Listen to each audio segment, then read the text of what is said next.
Hello, everybody, and welcome to a brand new stream by me, Alex, aka Alex 3.0. And tonight I'm going to do a review on the one of the newest movies that have come out this month, and that is Marvel's newest installment in the MCU called Thunderbolts, aka the New Avengers, if you've been keeping up with their marketing tactic. Um, so this is a movie. Just cut to the chase here. This is a movie I saw last week, actually, because it came out last weekend. And not to get into spoilers, because I'm gonna try my best not to give away too much of what happens in the film, in case you haven't seen it. But in short, I did enjoy it. Um, I I do agree and disagree with some of the things people have been saying about this installment. Yes, when you compare to I guess you could say Phase Five, because this is technically the end of Phase Five. Compared to those MCU movies that have come out in that era, it is one of the better ones.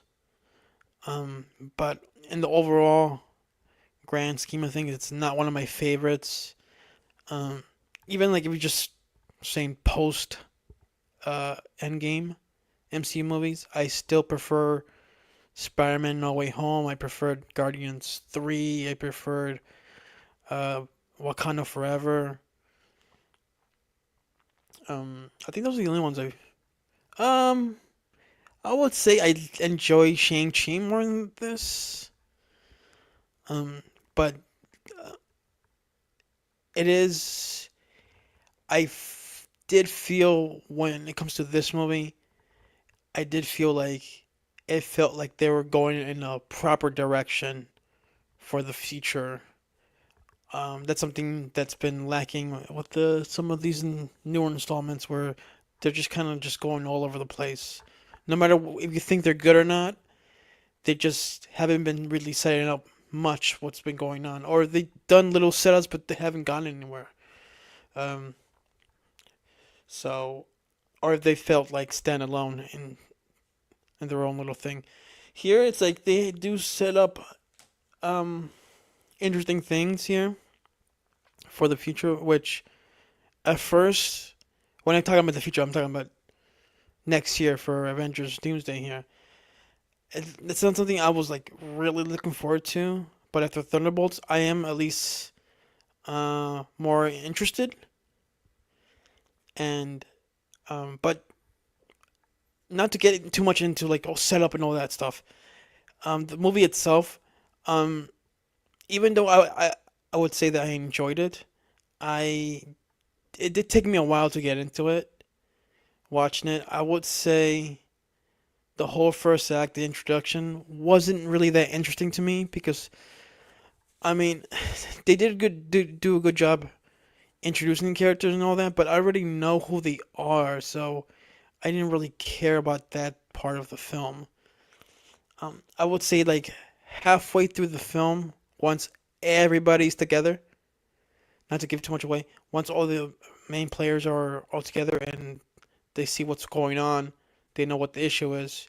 That's when the film really got going for me into the third act where I thought it was that whole third act did live up to the praise it's been getting, I would say, because it goes into a pretty dark territory for an MCU movie, and I was surprised that they even did that.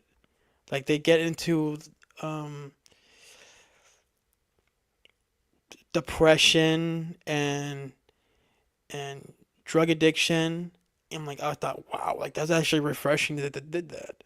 And I thought for the most part it was done pretty well.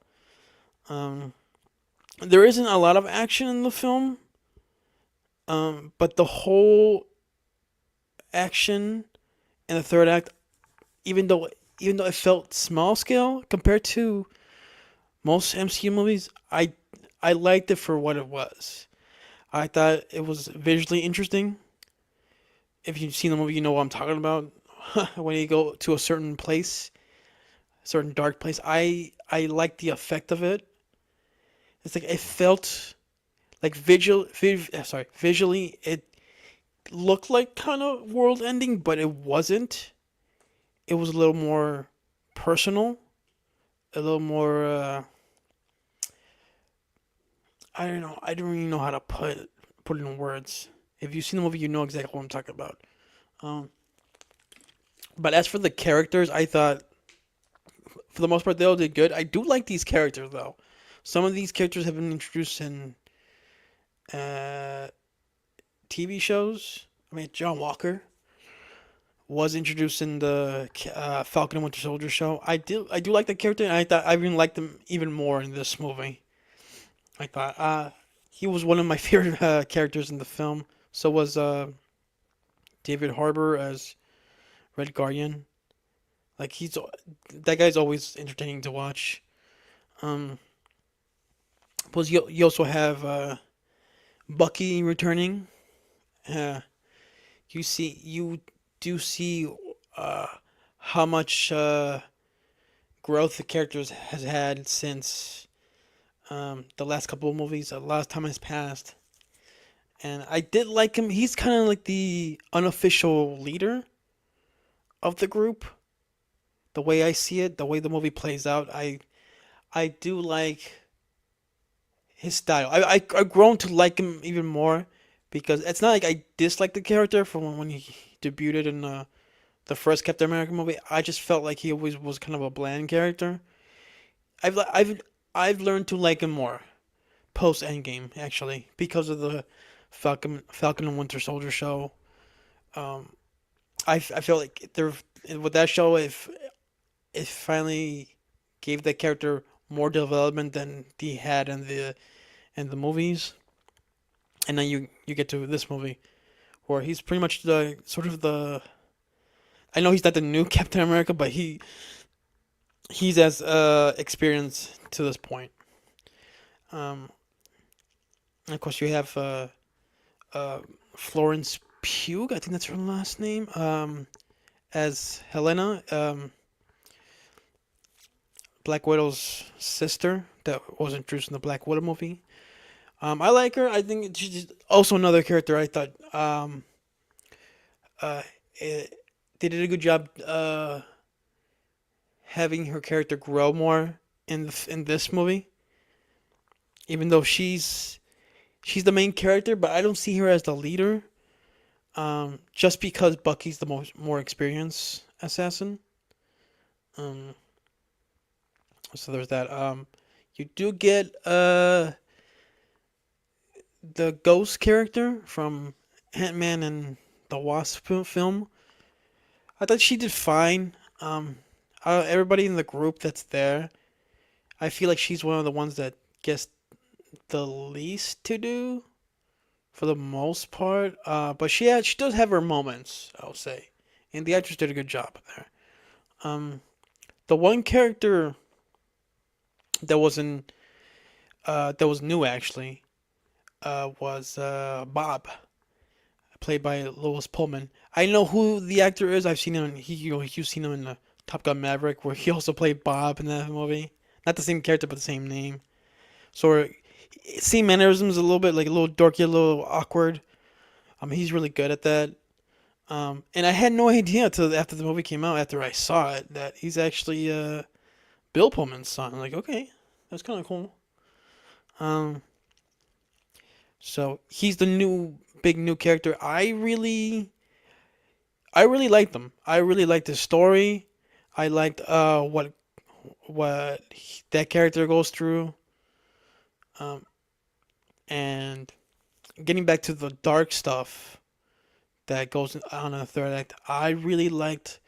You get to see a little bit more of Helena's backstory because of it. And that also gets dark, and I thought, like, wow, like there's this moment in one of her scenes involving her backstory that was kind of shocking to see in a Disney Marvel film, I will say. So I give him props for that. Um, there is, I mean, one of the big complaints in for newer MCU movies has been they put too much humor in their films, which I can understand that criticism. Um, it is it can be jarring at times. There is plenty in the film, but I think it mostly works. I think uh, John Walker and Red Guardian bring pretty good humor to the film. Um, but also surprisingly, they also get their emotional scenes, which those were done very well. I thought there's a moment with Helena and Red Guardian, in which you know I forgot to mention. If you've seen the Black Widow movie, he's the father, sort of foster father, because they're not really actually related in the film. They were just um, hired by the government to be a family. But if you've seen the Widow movie, you know what I mean. He's technically, you could say, yeah, he's her dad, and they have a moment together to talk about Natasha. Um, and I thought that was very, um, that was done very well for, people consider these kind of movies silly, but like, I thought the acting was on point. I think the actors did a really good job with those scenes. Not just their scenes, but like all the emotional stuff was done well. Because when it comes to these kind of movies where you get your silly moments, you get your fun, goofy stuff. When you have your emotional moments, that has to work, and I thought they worked. So that's what I enjoy about the film. And like I said, there wasn't that much action, but I felt the action we get in the third, especially in the third act, I thought was really well done. Especially a certain moment I'm not gonna give away. If you've seen the movie, you know exactly what I'm talking about. It has to do with when the Thunderbolts characters they go to a certain building, and you've seen a little bit in the trailer where they're talking to Julia Louis Dreyfus' character Valentina, who you've been following the newer MCU stuff. She was in the fucking Winter Soldier show. She was in Wakanda Forever. She's kind of sort of the MCU's Amanda Waller, where you just hate her. She's such a snake. She's always covering her own ass and killing people, trying to get rid of people that are gonna bring her down. That was done well. I thought she always has a plan A, plan B, plan C, and she brings some humor to the film. Then again, she she's one of those like uh, in my opinion, Julia Louis Dreyfus is like one of the funniest female comedians we've ever had in history of comedy. So there's that. Um, so yeah, overall, Thunderbolts is a decent film, but I can't say I loved it. Like I loved. Um, well, okay, I'm gonna just compare it to the post Endgame movies. I can't say I enjoyed it as much as No Way Home or Guardians 3 or Wakanda Forever.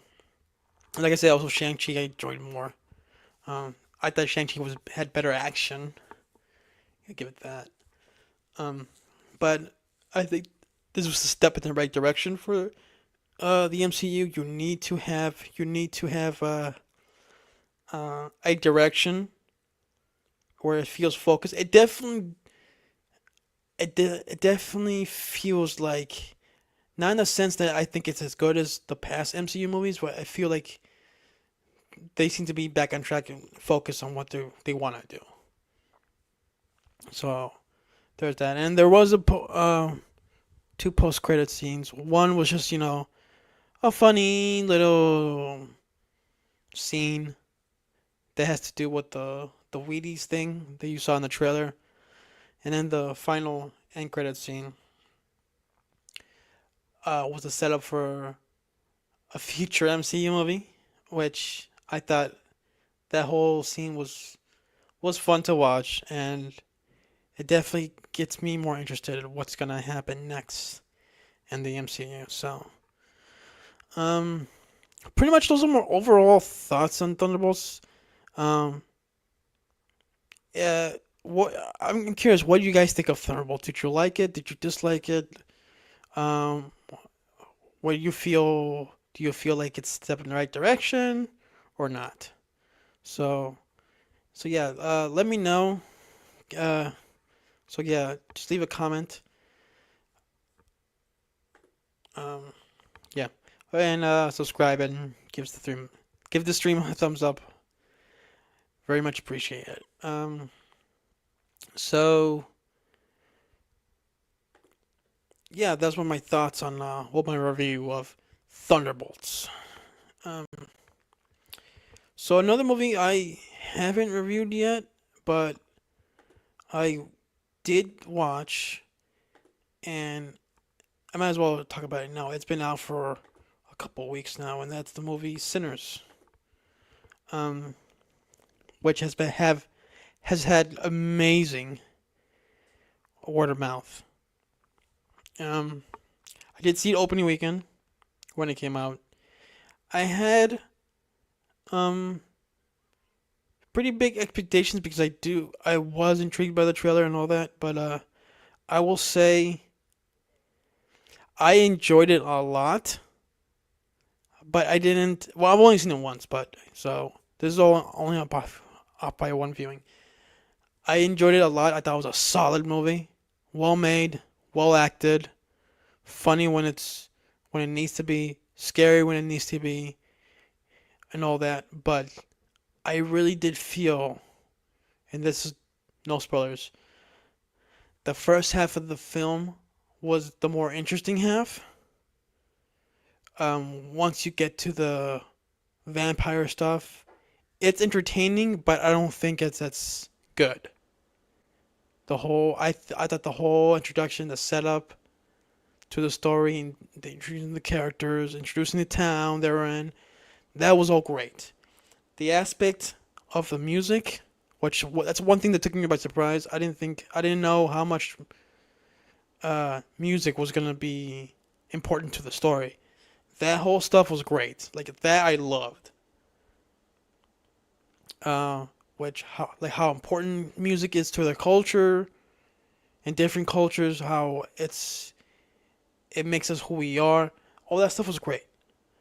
I will say, but the vampire stuff, as entertaining as it was, I didn't think it was as interesting. And it's funny that this movie is being compared to From Dusk Till Dawn. I have the exact same reaction from Dusk Till Dawn, where like that movie has two different halves. The first half, which is a crime movie, and the second half is a vampire movie.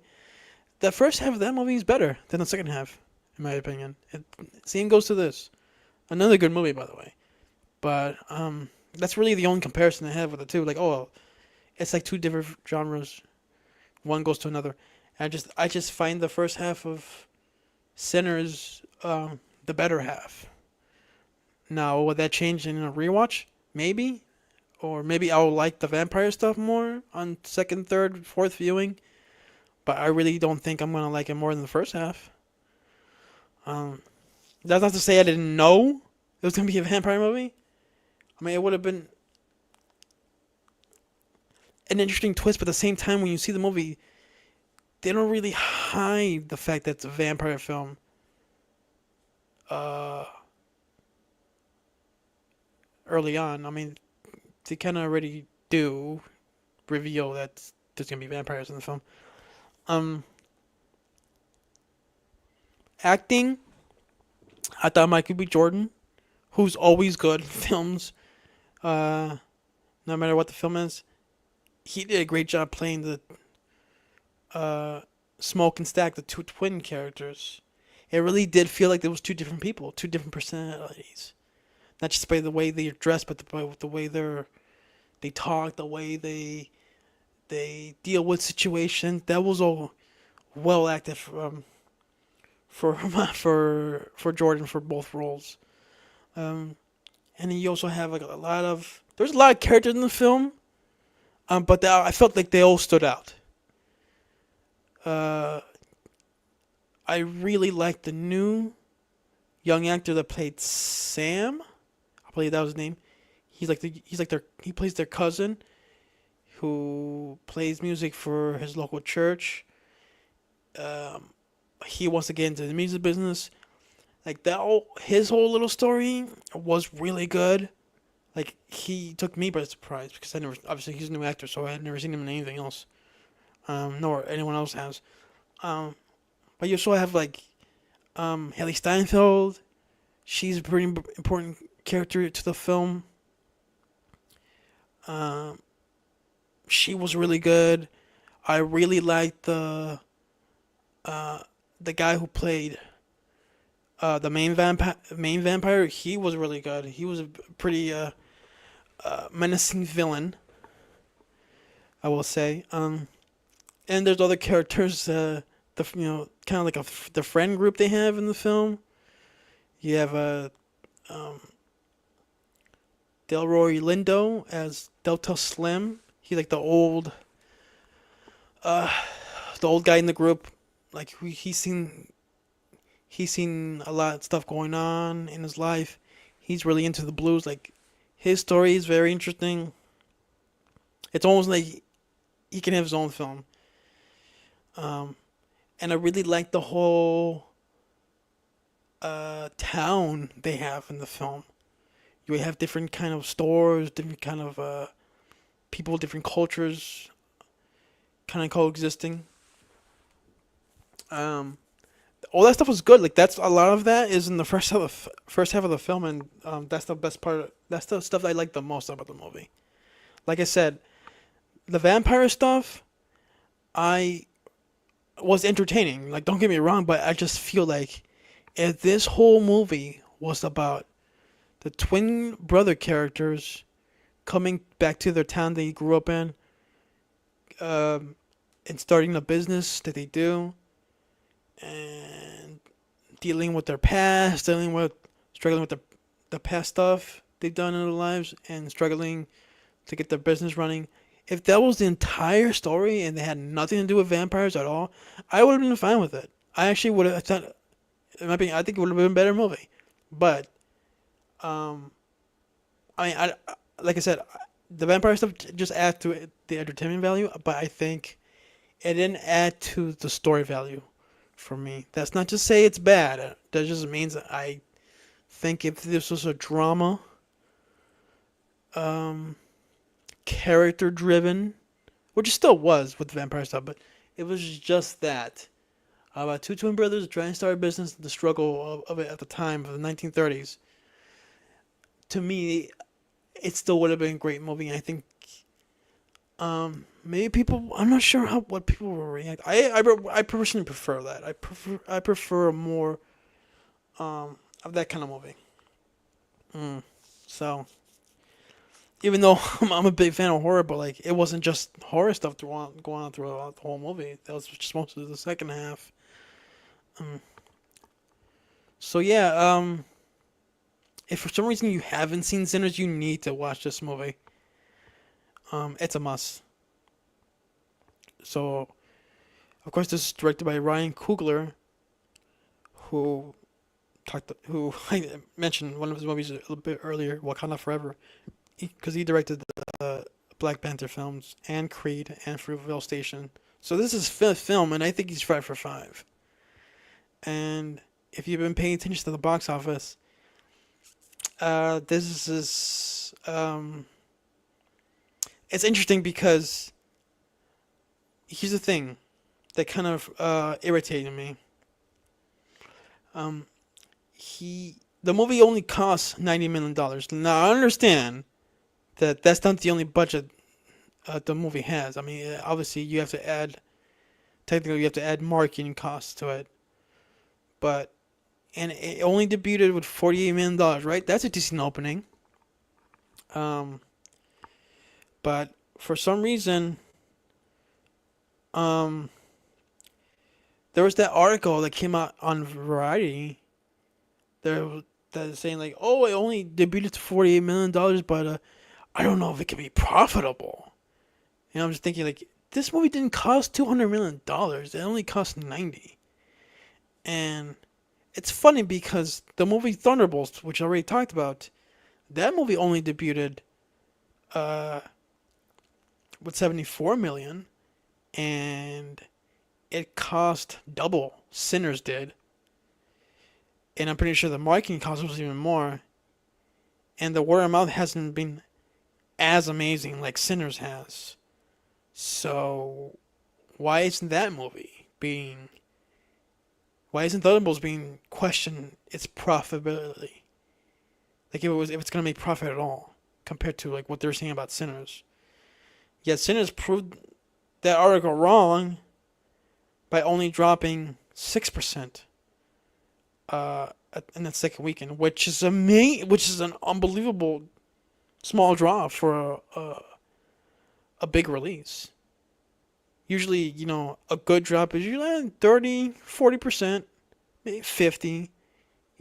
Once it gets to 67, they drop that. That means people didn't like it. But people have loved this movie across the board.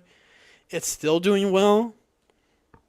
So, another thing that came out of the movie was that Ryan Coogler made a deal with Warner Brothers, which, is the studio that made the Sinners, that he's going to own the IP of it 25 years from now.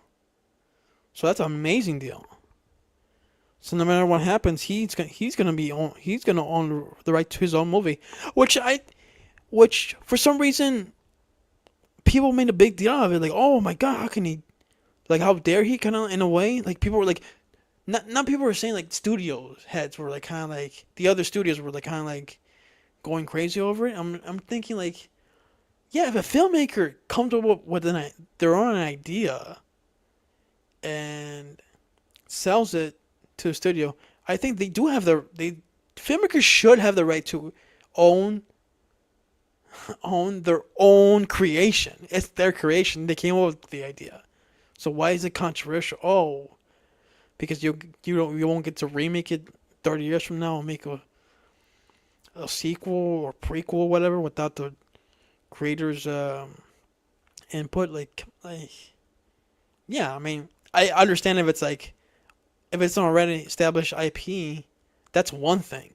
This is their own creation. This is their own idea. So yeah, Ryan Coogler, he's a genius to making that move, to making that deal.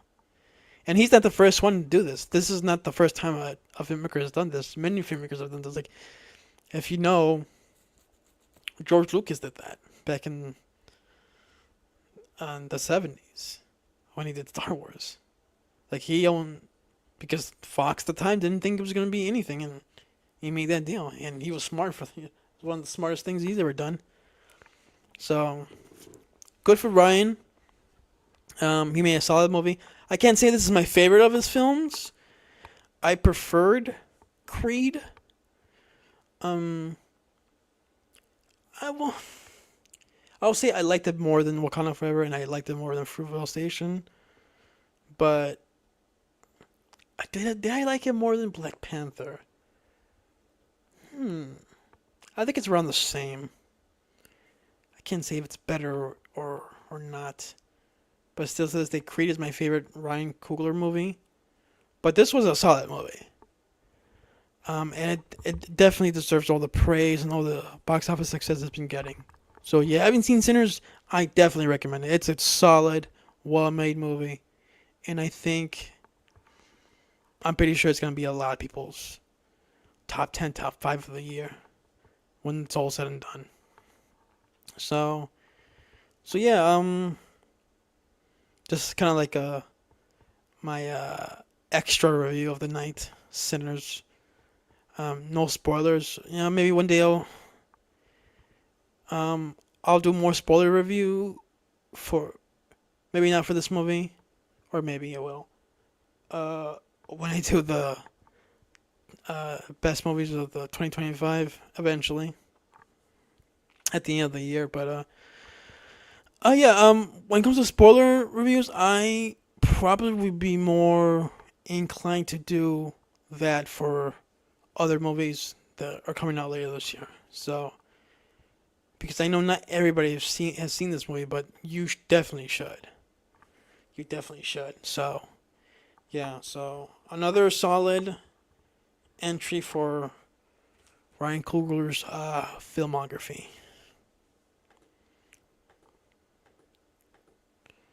So yeah. So that was my review of Sinners. So let me know if you have seen the movie. Let me know what you thought of it. I'm curious to hear other opinions on it. I know uh, horror fan 34 aka Thomas.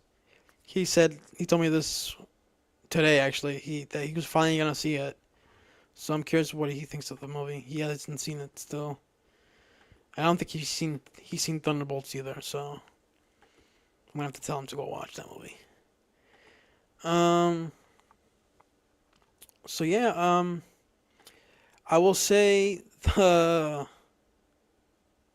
summer movie season is upon us. What the f?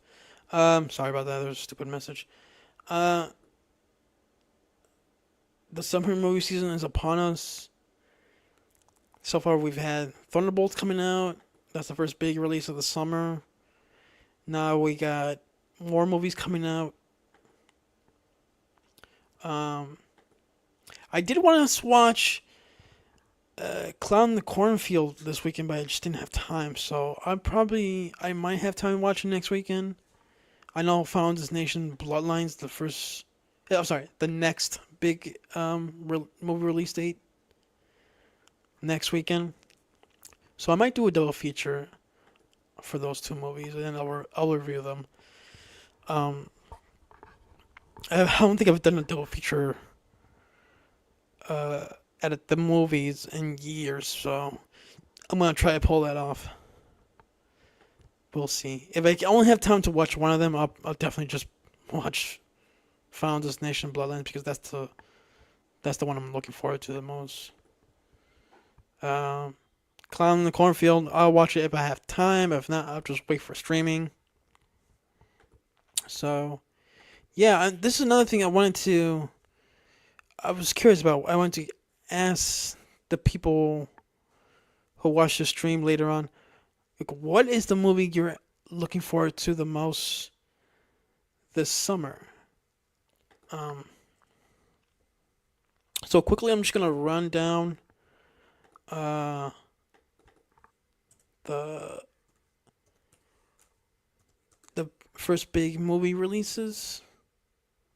I'll say the next movies in order, and let's see. Like I said, the next big one is Final Destination Bloodlines, which, from what I heard, some people have had access to early screenings to it, and I haven't read any spoilers or anything like that, but from what I heard, it's pretty good so far. Like the reaction has been pretty positive. Um, we'll see. I mean, I'm excited for it. I'm confident it's gonna be uh, a good installment, and I am a fan of the series. I've said this in past streams. I'm curious to see how it plays out, judging by the trailer. Um, how the story is gonna fit into the rest of the films. It looks like it's all connected, but in what way? There's only one way we'll see, and that's uh, the final result here. So yeah, so this is the next big release. Um, I'm. I mean, it's gonna be like I said when I talked about the trailer when it first came out. It's gonna be bittersweet watching it. Even if it's the best of the series, the bitter part of it is gonna be seeing Tony Todd one last time on film. I know he filmed other movies before he passed away that haven't been released yet, but this is gonna be his last big release, from what I understand. So, um, and also curious, um, where in the franchise I think it's gonna fit in. As in, like when I say that, I mean best to worst. Like, is this gonna be one of the better ones, the best one, or the weakest one? I really doubt.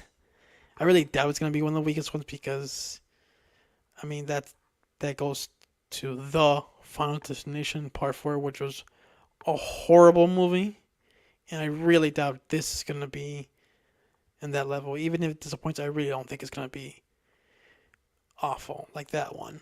So I don't know if I had to predict.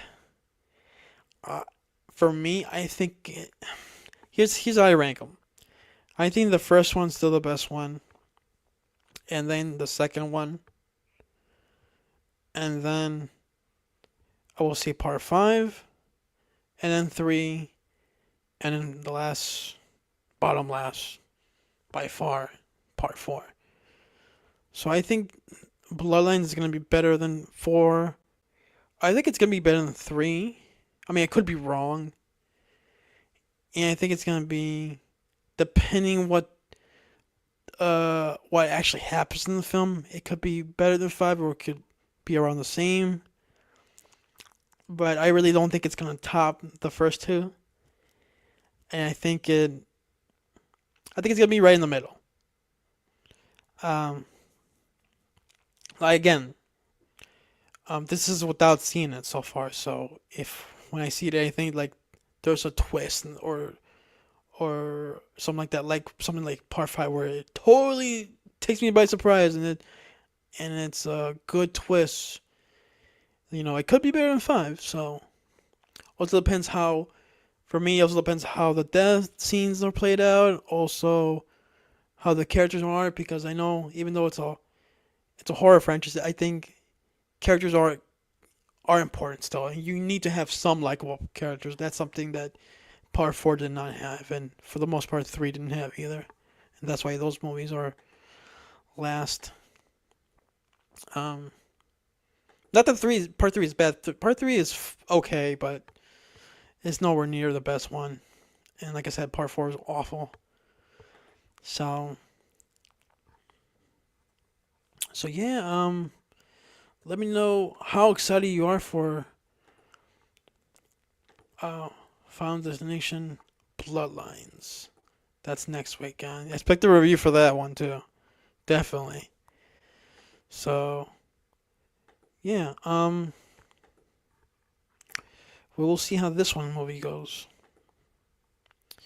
All right. Next up in a big release, uh, a movie I'm looking forward to a lot, and I have been rewatching the series again because it hasn't been fresh in my mind, and that is Mission Impossible: Final Reckoning. Um, just from the trailer, it looks pretty freaking cool. I have been rewatching the series again, and it's kind of what's funny about the franchise is that for me, and I always kind of felt this way. Uh, Part three is the first time I feel in the franchise where it's starting. It kind of got its footing there. Because part one, it's not bad, but to me, always felt like it didn't live up to the potential it had. The original Mission Impossible film. And then second one is just bad. The second one's bad. You can really just skip the second one. Honestly, I feel like you can skip the first one, to be honest. Um, because like when you watch part three, there's like a cohesive storyline from there to where we are now in the franchise. Um, so yeah, this is my opinion on the franchise in general.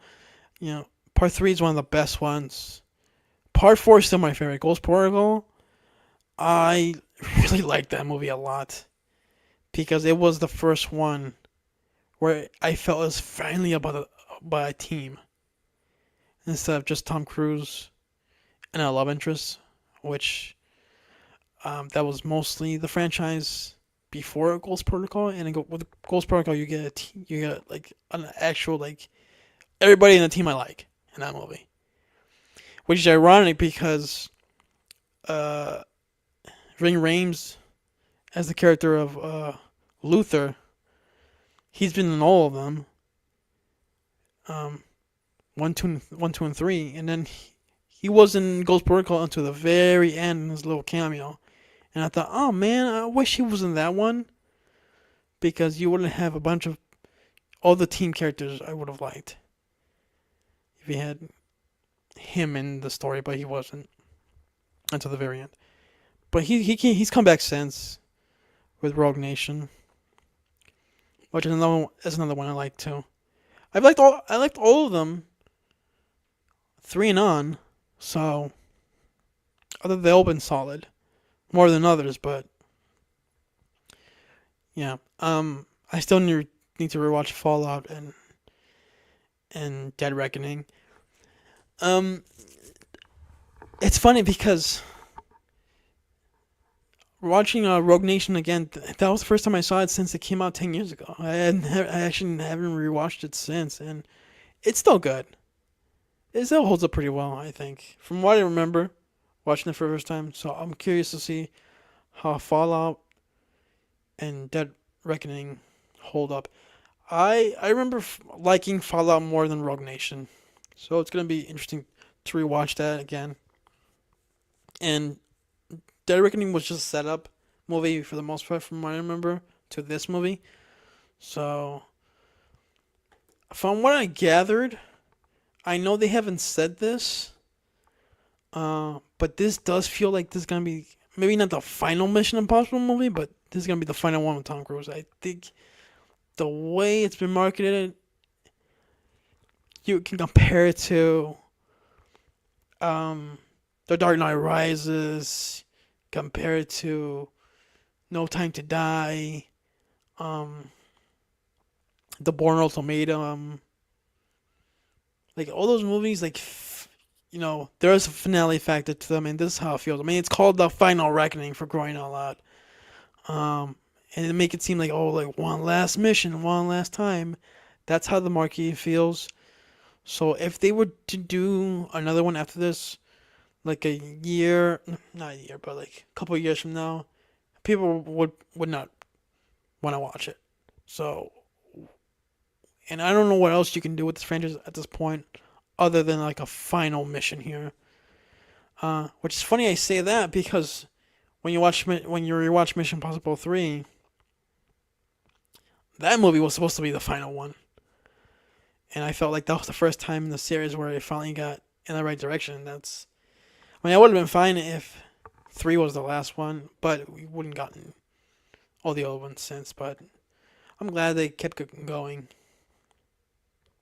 And it's proved right because even though at the time Part 3 didn't do that well, the franchise has done better since. So it's one of those things where, like, at the time when it came out, Tom Cruise, I guess you could say, personal life, kind of got in a lot of people's, rubbed a lot of people the wrong way.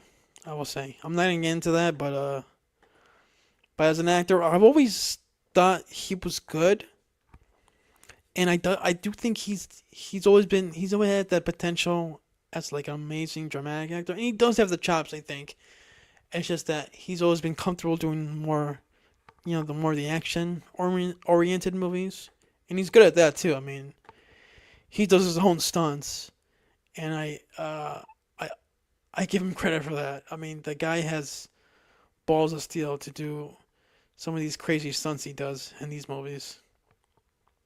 And I'm pretty sure he's going to deliver some goods here for this one. Yeah, before I move on, uh, I wanted to, I'm not going to get into detail on every single movie here. I'm just going to go quickly as possible here. I don't want to go on all night here. Um, yeah, but Mission Impossible. Let me, like, what do you guys? Okay, I'm gonna keep saying this. What do you guys think of of the series and the movies and this one coming up. Are you going to? Are you excited for it? Are you sick of Mission Impossible? Are you sick of Tom Cruise? Um, yeah, let me know in the comments, please, about every movie I talk about.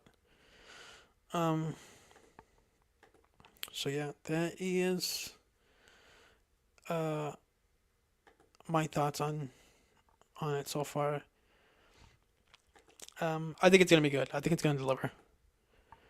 Um, all right. I know the next release is also Lilo and Stitch, the remake. I could care less. I really don't have anything to say about Lilo and Stitch other than oh, it's another Disney live action remake that I'm not really looking forward to. And to be honest, I'd never seen the original anyway, so I even care less.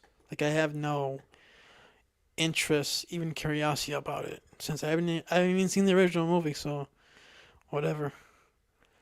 Um, so that is all, the other that's coming out the same weekend as Mission Impossible Final Reckoning, but I'm not gonna get into Lilo and Stitch really. So the next big release is Karate Kid Legends, which is a sequel to both not only um, the original Karate Kid series, but also the remake, which is it's interesting. I mean, the only reason they can get away with it is because in the remake of Karate Kid they had different names, even though the story was very similar. That's the only reason. That is the only reason why they can get away with this original and remake together in the same movie, and not involving multiverse uh, time travel situations here. Mm. But this is a movie which I feel is not needed. I know that's a that's a broad statement, or that's a cliche statement to make, but I really don't think you can do more with the series after Cobra Kai. I thought Cobra Kai was a good show. It ended fine. I don't know what else you can do with the Daniel Russo character other than just Rob Macchio just wants to milk this series dry. Um, from the trailers, I just think it feels been there, done that. Again, I don't know what else you can do with the story other than oh, there's a new character going through the similar things Daniel went through, same similar things Hilly Swank went through, and the next Karate Kid, similar things. The characters in Cobra Kai went through the same things Jaden Smith went through in the remake. It's just like what? There's nothing new here other than oh, there's two senseis here training somebody, but the whole two sensei thing you've done already in Cobra Kai. So it's again, you're not doing anything new here, at least in my opinion. So this is a movie that I mean, I'm still gonna watch it, but I don't think I'm gonna watch it in theaters. This is a wait for streaming kind of movie for me. Um, again, I could be wrong. This movie can come out and people are going like, "Oh, it's the best of the movie since the original." I mean, that could happen, but I honestly don't see it. I really don't see it doing that well. I mean, I mean, Karate Kid fans that seem at least curious about it. But I don't sense excitement here. I really don't. Again, let me know what you guys think about this movie and its potential, but I just don't see it. And even though on paper, seeing Jackie Chan return to Mr. Han, which he was good in that remake. Like he was one of the better parts in that movie. Like the standout I will say. Um, even though the idea on paper of Mr. Han joining Daniel Russo as senseis training somebody else on paper, that could that's interesting, but I'll say this: if we didn't have Cobra Kai, if that show was never made, and this was the next movie since the 2010 movie, I would be more excited, but I think Cobra Kai covered everything that we need to cover in the series. And this is where I'm getting that about how not being excited. I don't sense excitement for this. I really don't.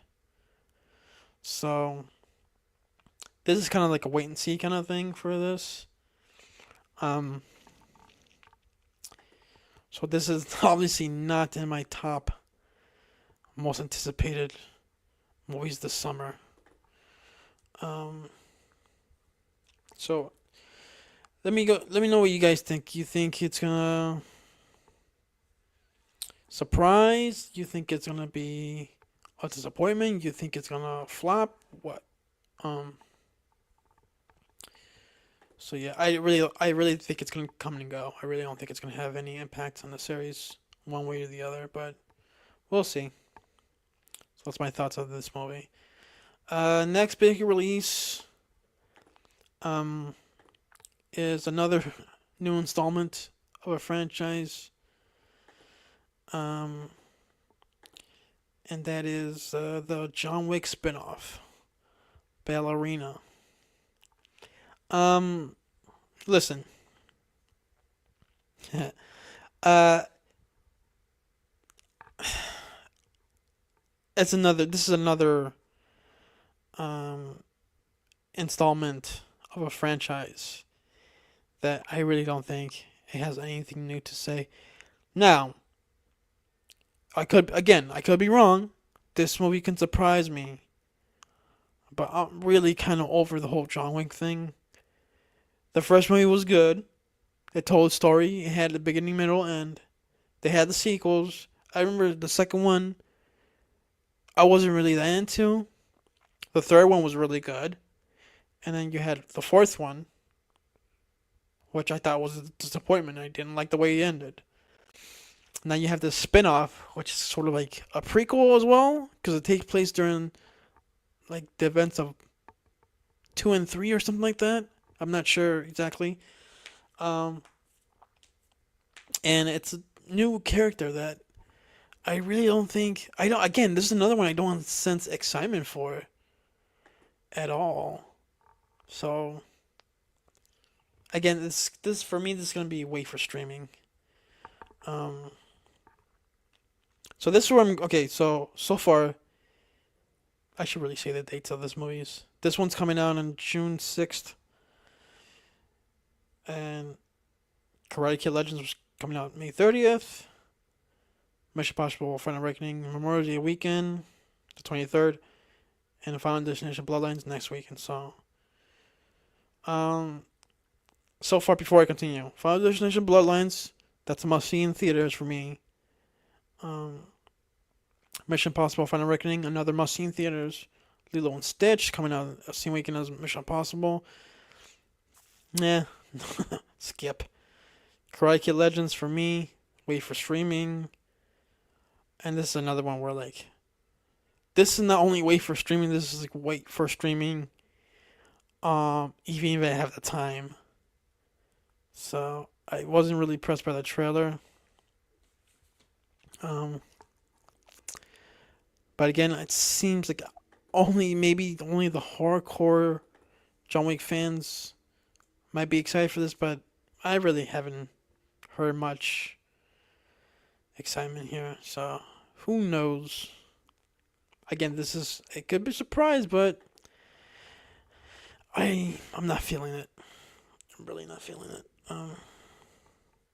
So yeah, not much to add for this one.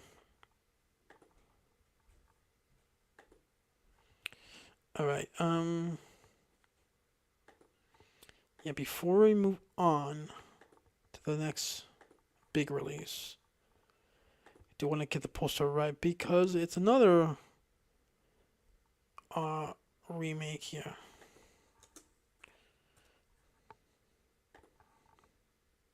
I guess that is the right poster. Oh, screw it. Whoops. Next big release is the live action remake of How to Train Your Dragon. Which, long story short, I did see the original animated movie. Uh, when it came out, I remember not enjoying it that much. I never saw the sequels. I mean, as for the live action installment, it's coming out June 13th. Um, Visually it looks fine, but I've never been into the whole dragon subgenre. Whatever. I don't even know what you call it. I never found that the dragon creature that interesting. Um, Even as a kid, I just wasn't really into that. Um, so I mean, this is you would have to talk to a How to Train Your Dragon fan what they think about this live action redo, but I just feel like um it might be a big hit, but it's one of those movies where I think it's people are gonna watch it, they might like it, but they're gonna forget about it like a year from now. I really think that's the kind of movie it's gonna be, where the reaction is gonna be positive enough, but it's gonna be forgotten. So I don't know. I mean, I really don't remember much about the trailer other than it looked kind of visually interesting, but nothing for me to wanna watch it. At least not in theaters. So this is gonna. I mean, I don't even know if I'm gonna end up watching it. I wouldn't be surprised if it just ended up not watching it ever. But again, I don't think it's gonna be horrible or anything. It's just a kind of genre film. The whole dragon stuff, I just never been into. Nah. Um.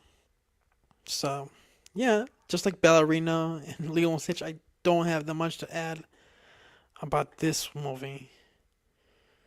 Um. So yeah, that's enough about How to Train Your Dragon. Comes out June 13th if you're interested. So next big release, June 20th. Uh, Hold on. June 20th, we have the release of one of my most anticipated movies, not just of the summer, but of the year, and my most anticipated horror movie of the year, and that is 28 Years Later. Um, I absolutely love the original 28 Days Later. Yeah. Yes, I would count this series as a zombie series. Yes, I know people go on semantics like, oh, zombies different from infected. It's all the same shit, guys. They act like zombies. They attack people like zombies. We had zombie movies uh, where they run. These ones run. It's the same thing. It's the same setup. People go on about technicality and some like it's the same thing. Okay, so yes, I consider this series a zombie series, and it's one of my favorite ones. Uh, 28 Days Later. I actually did rewatch it not too long ago again. It had been a couple of years. It still holds up. I love that movie. Um, 28 Weeks Later, I've only seen it once. I remember not enjoying it too much. Other than the opening. I thought the opening was great. But the rest of the movie, not really a fan from what I remember. But I will rewatch it, revisit it, give it another chance. As for 28 Years Later, I thought the trailers have been really good. Um, they haven't shown too much, which I applaud. Which that's the problem with a lot of people have with marketing, especially for horror movies. They show too much. They've kind of kept things in the wrap. Um, um, so, and there has been debate whether if I know Cillian Murphy, who was in the original film, he is a producer in this film, and he was set to star in the movie, and then he wasn't gonna star in the movie. He's just gonna have a small role, and then it's reported that it's only gonna be a cameo, and it's reported like no, he's not in the movie. He will be in the next film because doing a trilogy here. Um, Danny Boyle, who directed the original, he's come back to direct this one, which is a filmmaker I think has been for me. I haven't seen all his movies, but they've been hit and miss. I've liked some, I've disliked others, but 28 Days Later has been my favorite one of his. I know Train Spotting fans are probably gonna kill me from that. I'm sorry, I haven't seen Train Spotting, but 28 Days Later I love. I'm glad he's back. They've been wanting to do a third installment for the longest time. It was originally supposed to be called 28 Months Later, but it's been too long, so 28 years later isn't more fitting at this point. Um, it's mostly going to be about new characters, which I'm fine with. That could still work. It's just I hope they're better characters than the ones we got in 28 weeks later. Um, I know the movie stars Aaron Taylor Johnson, which if you've seen my past streams, I'm not the biggest fan of this guy, but there's a big but in there. I did see uh, the new Nosferatu movie that came out. They came out late last year. He was surprisingly decent in that movie, so I think he has potential. But for the most part, I just think he's a bland actor. Um, if you've seen Craven and Hunter, you know exactly what I'm talking about. But I haven't really liked him in most of his roles I've seen.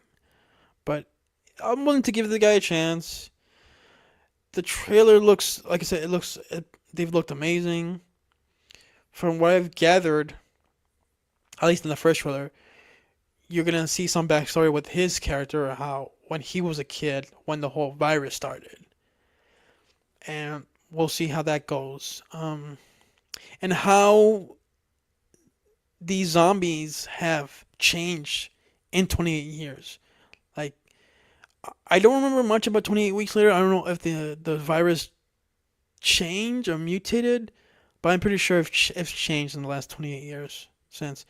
And I'm curious to see how this fits with at least with the original movie, because I felt like 28 weeks later felt more like a spin-off than a sequel. Um, Maybe that's also one of my problems with the film. Um, like how I felt with 28 weeks is kind of like how I felt about Quiet Place, day one. Another movie where I just wasn't into at all, and I love that franchise, but I wasn't into that movie. When I saw it, so we'll see. I'm just glad they finally came. Danny Boyle finally decided to come back to this series and come back to this world and see how much of it ha, how much more crazy stuff has happened since the original film. Because if you remember in the original movie, there was some glimmer of hope for the main characters and the future, of humanity. There was glimmer of hope. It wasn't like a happy ending, but there was some hope. And from what I remember, 28 weeks later, they kind of threw that out the window. But again, it has been a long time since I've seen 28 weeks. I'm really curious to see how this goes. It's a trilogy, and they already shot the second one. Um, so yeah, I mean, we'll see how it is. I've been talking about this movie for quite a bit, so you can already tell. Yes, I mean, I called it my most anticipated horror movie of the year. So yes, of course, I'm gonna see this in theaters. This is a must see for me. Um, so yeah. Let me know what you think about what your feelings on 28 years later. Are you high for it? Or you don't care? Are you a fan of the series? So let me know. All right, that is enough about 28 years later for now. All right, next up, big release in June is another sequel. You're gonna see a pattern here. You're already seeing the pattern here, which is Megan 2.0. Now, the first Megan, I did enjoy enough of it. Like it was decent enough. I thought it was a little overhyped, but it was decent. This sequel though, I've seen the trailer. It looks horrible. It looks stupid. It looks like it's going in a more comedic action direction to for a sequel, and I just think it just looks cringy as hell to me. I didn't find any of the humor in the trailer funny. Having that Britney Spears song, "Oops, I Did It Again," it just feels like so. I'm gonna make up a word here. TikToky, you know, just the. It just feels like only Gen Z is gonna love this movie. So, eh, this is one I'll skip in theaters. I'll wait for streaming. Um, the trailer also reminded me of like what they did with Happy Death Day. You remember that movie? The first one had its comedic parts to it, but also its horror parts, and I do enjoy that movie. When it came to the sequel, Happy Death Day 2U, it was even more comedic, and I thought it was dumb. And this is how this feels. Um, so I don't know. I mean, I I'm not at all excited for this. So yeah. I mean, I've seen people that have enjoyed the trailer, but I'm just not a fan. I don't like. I'm not. I don't like the humor. I don't know. It really just turned me off. So that's all I'll say. This is one that's going into wait for streaming. No hurry to see this one. That's that. Yeah, not a big fan of Megan. Sorry. Oh, Megan 2.0, the trailer. Uh, so yeah. All right. Next big release. Oh yeah, if you're interested in Megan 2.0, let me know. That comes out on June 27th. Next big release is now we're getting into July here. It is July 2nd. We get Jurassic World Rebirth, which is the technically the seventh installment in this franchise because Jurassic Park and Jurassic World are the same franchise. They just have different names here. One's Park and one's World. All right. Um, to me, the trailer for this one looked interesting enough. This is a maybe, or maybe I won't watch in the theater, depending, I guess, if I still want to watch it once it comes out. I think it looks like it has enough dino action to maybe at least be curious about it. I thought the trailer was fine. I'm not hyped for the film. I wasn't turned off by the trailer, but it's just one of those things where, okay, well, it really feels like it's in its last legs. If this movie is bad, if it turns out to be bad, I really think you just need to stop. But hey, as long as it makes money, they're not gonna stop. They, meaning Universal. Um, Look, I think it was time to at least start a new story, have new characters and all, because for the most part, I haven't been a fan of the new Jurassic World movies. I didn't like that first World movie that came out in 2015. I didn't like it. After watched it since it came out in theaters, I still don't like it. The second one, Fallen Kingdom, I've only seen it once. I thought it was not bad, but also not that good. I had a lot of issues with it. It had some good dino stuff, but the story and characters just felt flat to me. It's funny. Okay, the next one, the last one that came out, Dominion. Um, a lot of people hated, and I get the criticism. I'm not saying that movie was amazing or anything, but I liked it enough where okay, it was cool to see the original characters come back, interact with new characters, and I've by the time you get to Dominion, I warmed up for the new characters. Not everybody, but like, okay, well they're tolerable enough.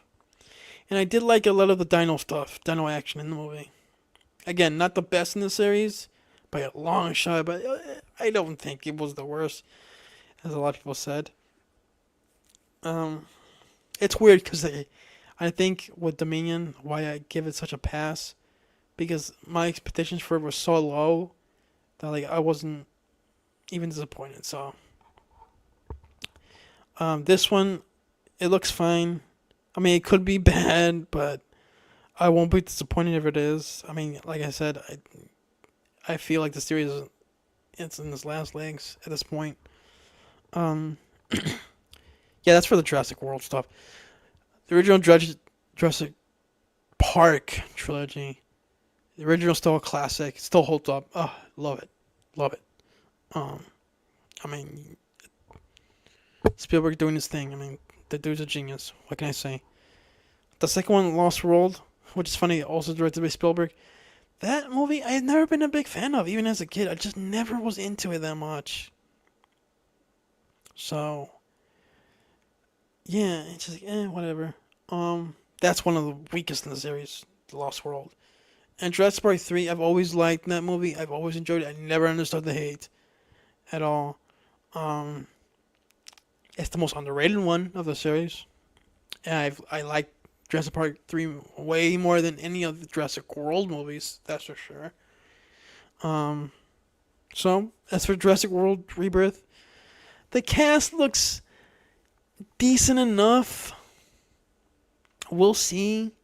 I know there's a lot of. I haven't really talked about. I've talked about the other movies so far, but from the trailer, it looks like, they're gonna have these mutated dinosaurs that could be cool, but they could also fall.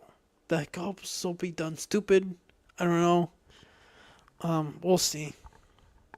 So, this is maybe watching theaters for me, or maybe wait for streaming.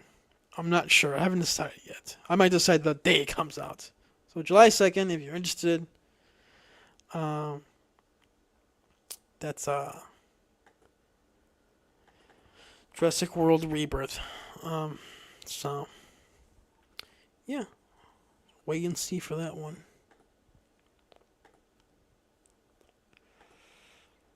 All right, that's enough about Jurassic World for now. All right, next up, um, is July 11th, and this is my personal most anticipated movie, not just of the summer but of the year, and that is Superman. Um, by James Gunn. We still haven't gotten the second trailer yet. I think we're supposed to get one later this month. We had the teaser and we had that sneak peek that came out the other last month. From what I've seen so far, it has been very good. That teaser trailer was one of the best teaser trailers I've seen in years. Absolutely loved it. The only thing, and even now, even after the sneak peek, the only thing I'm not sold on is having all these other heroes in it, all these other superpower heroes, and being starting up a new universe. Like the whole thing, I'm still not 100% sold on, but that's a wait and see thing.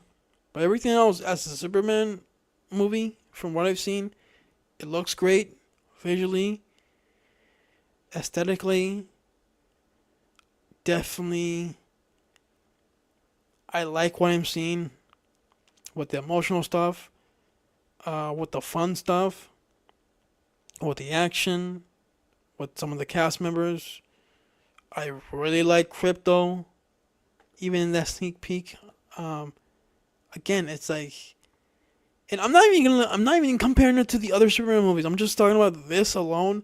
It feels, it looks, it sounds like a Superman movie should be, and I think this movie is gonna surprise a lot of people. Um, and I'll say it right here. I think this movie's gonna be a big hit.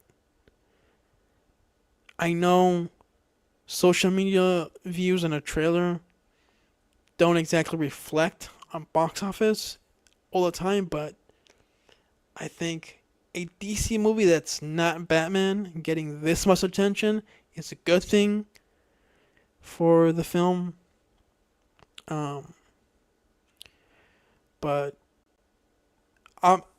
don't be surprised. I'm saying right now, don't be surprised if this movie's a big hit because I think it will be. And I think a lot of people are gonna come out and saying, "Wow, that was better than I thought." Like, I just expect that kind of reaction. I'm telling you guys right now, this movie's gonna surprise a lot of people, and maybe people are gonna say that after whenever the news trailer come out. Oh, they're definitely gonna be saying that one after the movie comes out. Um, so yeah, it's funny because when I went to see Thunderbolts, they showed the teaser trailer for this movie, and I thought it was a mistake because after I saw it on the big screen again, I was like, man, I really want to just see this movie more than anything else. At least like action movie that's coming out this year, or no, I'll say yeah, but also comic book movie. Like this easily, I think this is gonna be the best comic book movie of the year. I'm saying it now, guys. This is gonna exceed so many expectations. Yeah, I mean, again, I could be wrong. This movie can come out and have like nothing but Madam Web reviews. I mean, I doubt it, but anything's possible. But just going off by track record, James Gunn, comic book movies, like he's done so well. So I really don't think he's gonna drop the ball here. So those are my thoughts. Yeah, July 11th. I mean, everything is right in this movie. I mean, the future of DC, at least the current uh, plan for a universe is riding on this film. So, and I think this movie's gonna be a big hit. So I have kind of no doubt about it. I'll bet money on this. Yeah, I'll bet money on it. So yeah. Um. I'm really curious to see how the other stuff after Superman and DC do. I mean, they already have Supergirl. I think that just got done filming this week. That comes out next year. Like that's gonna be I think the real test because they also have the TV shows on HBO Max that are coming out. Um. So yeah. Superman by James Gunn. Yeah, definitely a must watch for me in theaters. Alrighty. So next up, July 18th. We got the newest installment or the return of I know what you did last summer, aka no, I know what you did last summer, part three, because technically this is part three of the series. Um, we had a trailer. I think the trailer was decent. It wasn't great. It doesn't have me pumped up like Scream 5 and Scream 6 did when those movies were coming out. But I am a fan of the original movie. I grew up watching it. Same as the sequel. I still know what you did last summer, aka the one where they go to the island. Um, Here's the thing. I I think this movie will be entertaining. I don't think it's gonna be great. Um, just judging by the trailer, I'm very interested in how the story plays out, considering the new characters and the original characters. Because if you've seen the original movies, there's no way the killer Ben Willis is still alive. Even if he is, um, he's very old. So, how does the killer connect to him exactly in the original movie? That's part of the mystery. Um, but since we have possibly a new killer, it does feel more like Scream. Because in 1 and 2, it's always about Ben Willis was the killer in both of those movies. Here, it's like it's obviously a new person, someone younger, because the way they move and all that. Also, if you notice in the trailer, because I still know what listener is still canon, according to the director of this one. Even in the end of the first movie, when Ben Willis lost his hand, you see that the killer in the trailer has two hands, is holding the hook. So this is a new killer, guys. Guarantee it. Again, the question is, how is this killer or killers connected to Ben Willis? In what way? Are they just copycats or what? Um, but I will say, okay, maybe I shouldn't say this. I shouldn't have brought it up, but this has to do with possible spoilers for I know what you did last summer, part 3. But so if you don't want to hear this, do not hear this, okay? But I have a source that told me that I don't know what way, but they met they met Muse Watson, who played Ben Willis in the original movies. Asked They asked him, Muse, Ben Willis himself, if he's gonna be in the new movie, and he said yes. Now, Muse Watson could be lying his ass off, or he is in the movie, but he's not alive. He didn't say exactly in what way. He just said he is in the movie, so maybe he could be a nightmare sequence. Because if you've seen the original movies, you know the Julie character has had nightmares throughout the series of Ben Willis trying to kill her. So you might have something like that. We'll see. And that's how you get Muse Watson in the film. But other than that, I don't think he's alive. And I don't think he's the killer again. So I think he died in the second movie. If you saw it. I know everyone's gonna mention, oh, the second movie ended with him attacking her. Like, that was a dream sequence, guys. Come on. Come now, you know? You should already know that even before this movie was made. So, and like I said, this is the third movie of the series because they never made a third movie. That never happened. You know? Another question is Brandy in this one? I think she is. I haven't spoiled this or anything. This is not spoiled. This is my own theory. I think she is in it because they haven't said that she's not. They just said, "Oh, you have to wait and see," or "We've talked to her and all that." I think she's making a cameo of some sort. We'll see. She wasn't in the trailer or anything, but well, I mean, the second one is still canon, so why wouldn't she come back? And she wants to come back, and people want her to be back. She's gonna be in it. I mean, this is the era of bringing back characters fans love of a series. Like if it's a fan favorite character and that character was never killed off, they're coming back. Even when they are killed off, they still come back. So yeah, I mean, that's my theory. I think we're gonna see Ben Willis in the dream sequence, and we're gonna see Brandy coming back. and a cameo of some sort. So yeah, that is my thoughts. On I Know What You Do This Summer Part 3. This is okay. This I will say yes. I'm gonna be watching this movie in theaters just for the nostalgia, at least. I mean, the trailer looked fine. For nostalgia nostalgia sake. Can't even talk. This is a late night stream. I can't even talk properly.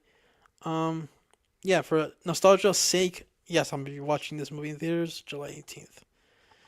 So yeah, those are my thoughts on I Know What You Did Last Summer Part 3. So next up on let's see,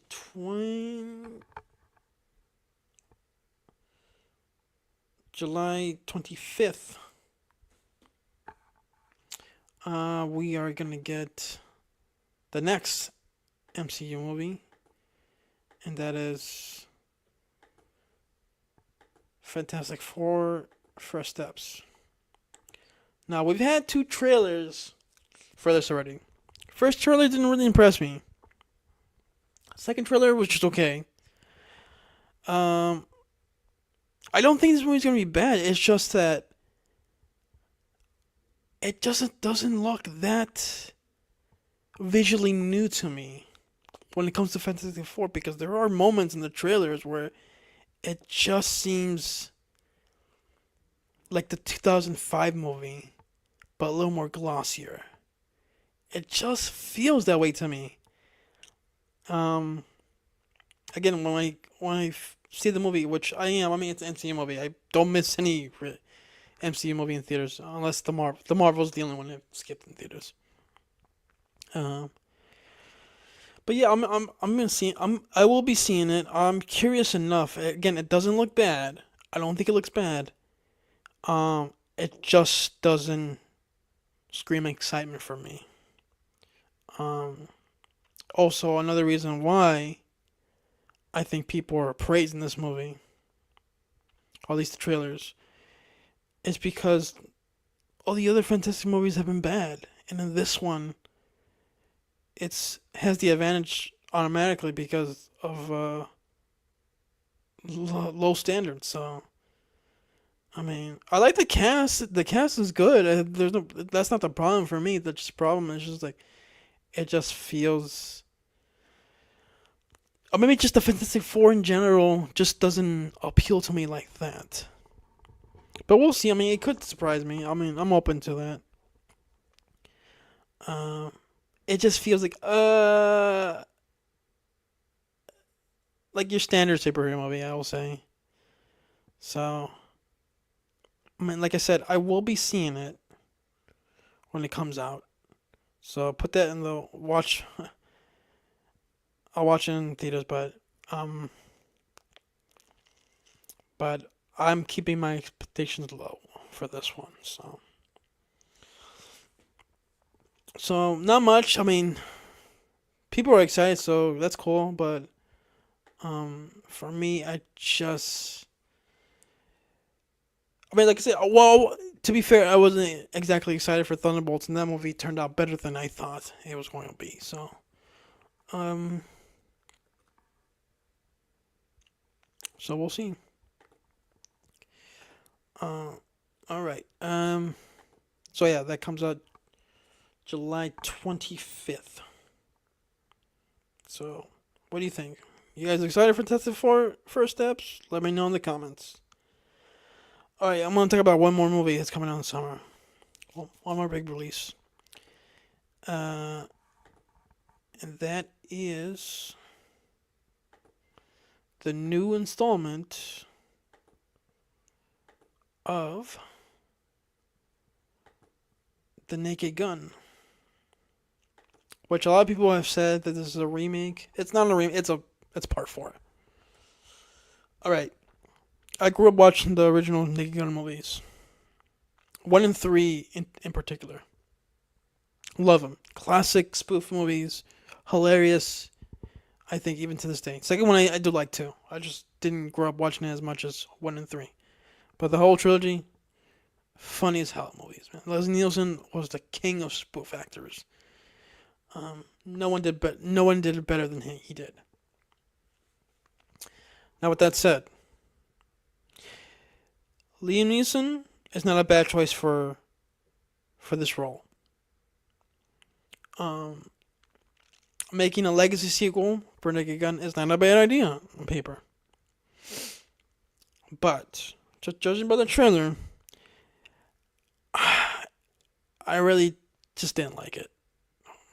I know it didn't show much, but I need to see more footage to decide whether if you want to watch this in theaters or not. I'm curious enough to watch it in streaming if it decides to just skip theaters. But I will say I wasn't that impressed. Um, the only joke, we didn't get much jokes in the teaser, but the only joke that made me at least smirk, almost laugh, and that was the OJ joke, which I knew uh they had to put in there somewhere. Um, because all the main police officers in this movie, they're all the sons of the original police officers. So we had Liam Neeson playing Frank Drebin Jr. We have Paul Walter Heiser playing uh, Captain Ed Hawkins' son, and you have this other guy. I don't know who the actor is. He plays Norbert's son, and that's where you get the OG joke. If you've seen the teaser, you know what I'm talking about. Um, but I don't know. I just like I said, Liam Neeson is not a bad choice, but I just didn't think that teaser was funny. I really didn't think it. And yeah, and to me, it also looked too big budget for a spoof movie like this. I mean, you don't have to have. I mean, maybe it was just that one scene in the teaser in the bank, but I don't know. I just felt like typical humor of today. I know this is produced by Seth MacFarlane, who I'm not even that big a fan of. So we'll see. I know a lot of people like the teaser. I just wasn't a fan. Call me a what do you call this? Gatekeeper of the original movies or whatever. But it just even if it surprises me, if I end up thinking it's a nice surprise, I don't think it's gonna match any of the movies.